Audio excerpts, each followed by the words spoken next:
안녕하세요. 토요미스테리 디바제시카입니다. 여러분의 구독은 선택입니다. 전 계속해서 좋은 영상을 만들겠습니다. 때는 1941년 10월 17일 주말을 앞둔 금요일 저녁이었죠.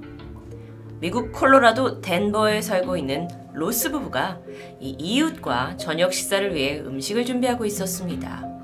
부부가 초대한 사람은 바로 맞은편에 살고 있는 필립 피터스인데요. 2년 전 철도회사에서 은퇴를 한 필립은 아내 헬렌과 함께 평온한 노후 생활을 즐기고 있는 71살의 평범한 노인입니다. 평소에 온화하고 겸손한 성품 덕분에 주변 이웃들도 부부를 매우 좋아했죠. 그런데 한 달 전에 아내 헬렌이 넘어지면서 엉덩이 뼈가 다쳤고 장기간 병원에 입원을 하게 되는데요. 그러다 보니 이웃 사람들은 홀로 남은 이 필립 할아버지를 위해 종종 식사에 초대하곤 했습니다. 그리고 그날 저녁 로스 부부도 필립과의 식사 자리를 준비하고 있던 거였죠. 필립이 오기로 한 시각은 저녁 7시입니다. 그런데 웬일인지 그가 나타나질 않아요. 그렇게 시간이 10분, 20분, 30분 지나자 로스 부인은 뭔가 이상하다는 생각이 듭니다. 필립은 평소에 시간 약속을 굉장히 잘 지키는 사람이었거든요. 걱정이 된 그는 필립의 집에 가보기로 하는데요. 집 근처에 도착했을 때 이상하게도 집안의 불이 모두 컴컴하게 꺼져 있다는 걸 알아차렸습니다. 분명 집에 있다가 이곳으로 오는 거면 불이 켜져 있어야 할 텐데. 문을 두드렸지만 안은 조용했고 문은 굳게 잠겨 있었죠. 그래서 평소 알고 있던 뒷문을 통해 집 안으로 들어가 봅니다.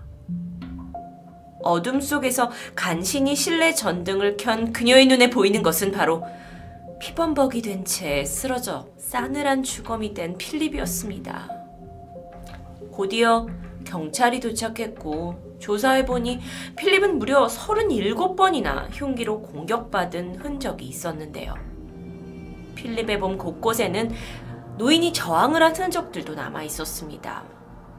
아니 도대체 누가 71살의 노인을 이렇게까지 공격했을까요? 강도요? 그렇게 단정짓기엔 좀 석연치 않은 점이 있습니다. 그 이유는 집안 곳곳에 귀중품이나 현금이 그대로 남아있었기 때문인데요. 그렇다면 혹시 원한에 의한 살인? 사실 평소 필립 씨의 이 성품이나 인간관계를 봤을 때 남한테 이렇게 해코지를 당할 만한 가능성은 희박해 보였습니다. 게다가 진짜 문제는 이 집에 외부인이 들어왔다라는 흔적이 전혀 없었다는 거죠. 그러니까 로스 부인이 들어와서 이 시신을 발견하기 전까지 집의 모든 문과 창문은 굳게 잠겨 있었습니다. 그렇다면 이건 말 그대로 밀실살인이라고 할 수 있을 텐데요. 경찰이 집안 곳곳을 살피던 중에 그나마 이상했던 건 2층 창고 천장에 가로 20cm, 세로 38cm 정도의 그 크지 않은 판넬이 붙어 있었다는 것 정도입니다. 하지만 워낙 단단하게 고정이 되어 있어서 경찰은 몇 번 두들겨 본 뒤에 그냥 지나치게 되죠. 의문의 밀실살인, 결국 필립의 시신을 최초로 발견한 로스 부인이 유력한 용의자로 지목됩니다.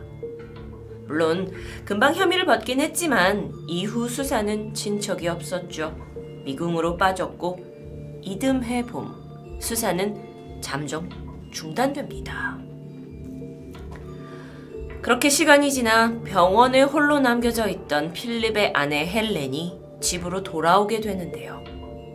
40여 년이 넘는 시간 동안 부부가 함께 희노애락을 나눈 이 집은 여전히 그대로였습니다. 다만 남편 필립이 영원히 돌아올 수 없다라는 사실이 헬렌에게는 커다란 슬픔이었겠죠.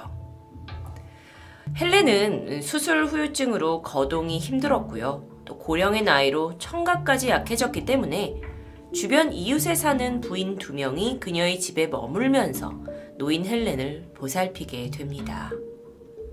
그런데 그러던 어느 날 이웃 중에 한 명이었던 에디스 클라크 부인은 평소처럼 헬렌의 식사를 준비해서 쟁반으로 옮겨두는데 이걸 이렇게 들어서 움직임이 불편한 헬렌에게 가져다 주기 위해서였습니다.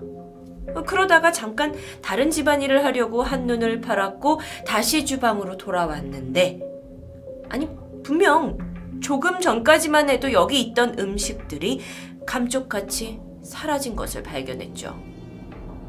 혹시 헬렌이 직접 가져갔나? 라고 생각해서 물었지만 사실 헬렌은 몸이 좀 거동이 느리고 불편하기 때문에 그 짧은 시간 가져갔다라고 생각하기는 힘들었습니다. 헬렌 또한 결코 음식을 가져가지 않았다고 말했고요. 그때부터였을까요? 이 집에서는 기묘한 일이 계속됩니다. 현관에 뒀던 신문이 갑자기 사라지기도 했고요. 집안 곳곳에 놓인 물건들의 위치가 조금씩 달라지기도 합니다. 게다가 분명 아무도 없는 방 안에서 발자국 소리가 들리기도 했죠. 정말 소름 끼치는 건 야심한 밤 시간에 누군가 집안을 활보하는 것처럼 바닥이 삐걱거리는 소리가 들려오기도 했습니다. 그리고 그 2층에 있는 헬렌의 침실에서 방에는 위급 상황을 대비해서 누군가를 호출할 수 있는 응급벨이 설치되어 있었는데요. 어느 날 저녁 비상벨이 요란하게 울렸고 이웃들이 놀라서 달려왔지만 헬렌은 태연하게 1층 소파에 앉아 있습니다. 그렇다면 누가 벨을 누른 걸까요? 설마 몸이 불편한 헬렌이 2층에서 벨을 누른 후에 다시 1층에 와서 아무 일 없다는 듯이 앉아있다? 불가능한 일이었죠. 지금 보이는 이 사진이 당시 필립과 헬렌이 실제 살았던 곳입니다. 이곳에서는 원인을 알 수 없는 기이한 일들이 반복되었고 결국 헬렌을 도와주러 왔던 그 간병인들은 공포에 질리면서 방문을 꺼려하기 시작했는데요. 결국 그들이 모두 떠나면서 이런 말을 남깁니다. 전 더 이상 이 유령의 집에 남아있을 수가 없어요. 유령. 혹시 죽은 남편 필립의 혼이 아내 헬렌 곁을 맴돌고 있는 건 아닐까요? 헬렌은 이후 어떻게든 자신의 그 생애 마지막까지 남편과의 추억이 있는 이 집을 지키려고 했지만 보살펴줄 사람이 사라지자 어쩔 수 없이 아들의 집으로 이사를 하게 됩니다. 그렇게 유령의 집은 이제 완전히 텅 비어버리게 되죠. 그런데 여기서 끝이 아닙니다. 헬란이 떠난 이후로도 이 빈집에서는 수상한 움직임이 포착되는데요. 아니 분명 완전히 내려가 있던 창문의 블라인드가 반쯤 올라가 있기도 했고요. 모두가 잠든 한밤중에 사람의 형태와 비슷한 그림자가 슉 서성이는 게 포착되기도 합니다. 주민들은 공포에 질리기 시작했죠. 결국 경찰까지 출동을 해서 원인을 밝혀내려 했지만 알 수 없었고 점점 사람들은 그저 집을 멀리하기 시작합니다. 한때 노부부가 평화로운 여생을 꿈꾸던 이 집은 그렇게 고스트하우스라는 오싹한 오명이 붙게 되죠. 그리고 몇 개월 뒤입니다. 1942년 7월 30일.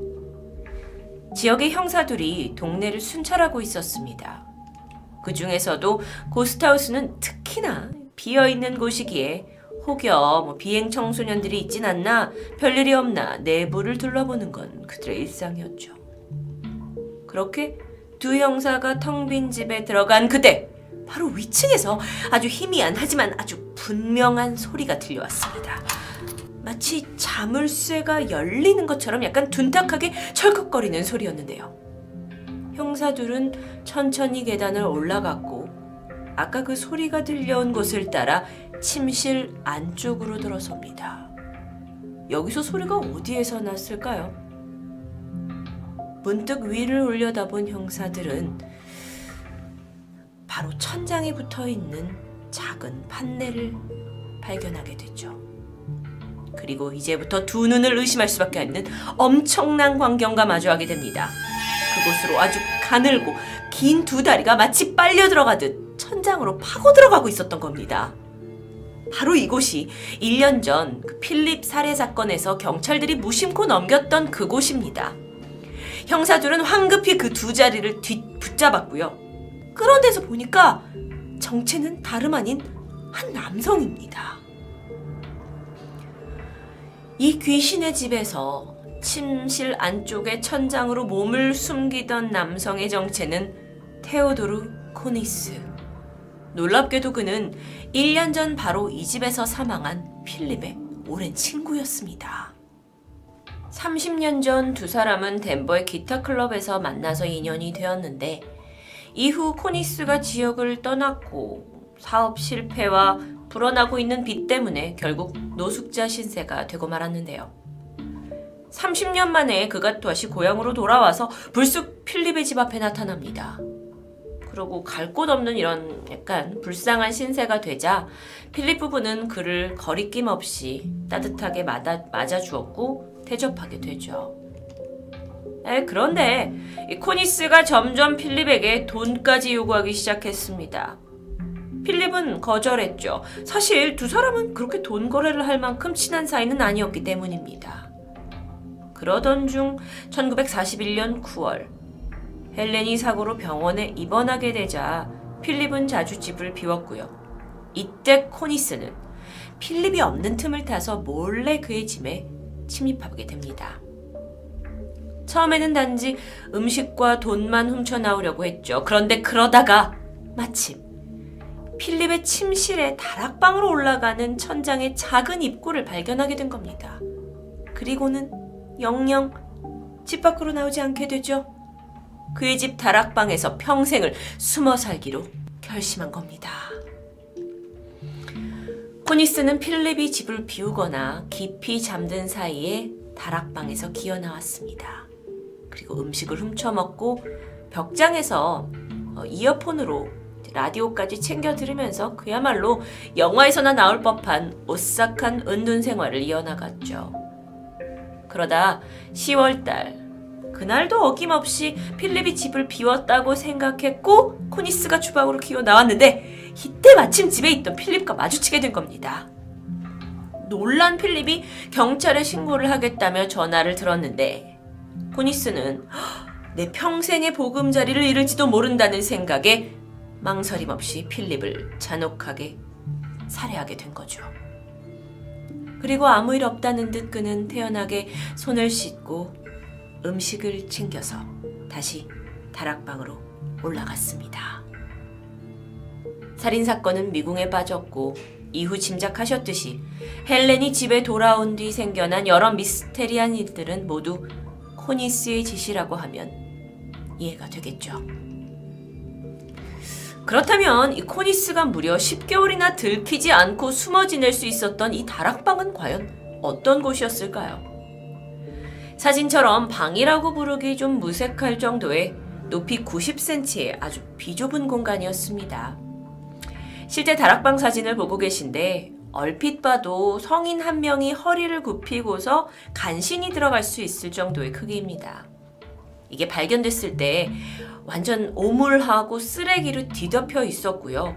들어갔던 경찰 또한 악취를 참지 못해서 구토를 할 정도였다고 해요. 그러니까 도저히 정상적인 인간이 지낼 만한 공간이 아니었던 거죠. 그런데 어떻게 코니스는 여기서 견뎠을까요? 체포된 당시에 코니스는 몸무게가 34kg, 아주 야윈 상태였습니다. 하지만 키는 무려 180cm의 장신이에요. 아니, 신체가 좀 있는 분이 어떻게 여기서 그 1년 가까이 생활을 했는지 사람들은 놀라움을 감출 수 없었죠. 이 사건을 담당했던 한 형사가 이 안에서는 거미 정도 되어야 그런 곳에서 살 수 있을 것 같다라는 이야기가 퍼져나갔고 그때부터 사람들은 코니스를 덴버의 거미, 덴버의 스파이더맨이라고 부르기 시작했습니다. 무려 10개월 동안이나 남의 집 다락방에 숨어서 기괴한 생활을 한 코니스. 게다가 자신을 그렇게 따뜻하게 받아준 집주인 친구를 무참히 살해했다는 건 결코 쉽게 용서받지 않아야 할 텐데요. 코니스는 재판 끝에 종신형을 선고받습니다. 그런데 판결이 내려진 직후에 그가 남긴 말은 또 한 번 충격적이었죠. 코니스가 말하길, 아, 이제 더 좋은 집을 갖게 됐네요. 스파이더맨이라는 마치 영웅스러운 호칭이 전 왠지 불편하게 느껴졌습니다. 빈털터리인 자신을 맞아준 친구를 숙주로 삼아 끔찍한 죽음에 이르게 한 그에게 어쩌면 기생충이란 단어가 더 어울리지 않을까요? 토요미스테리 디바제시카였습니다.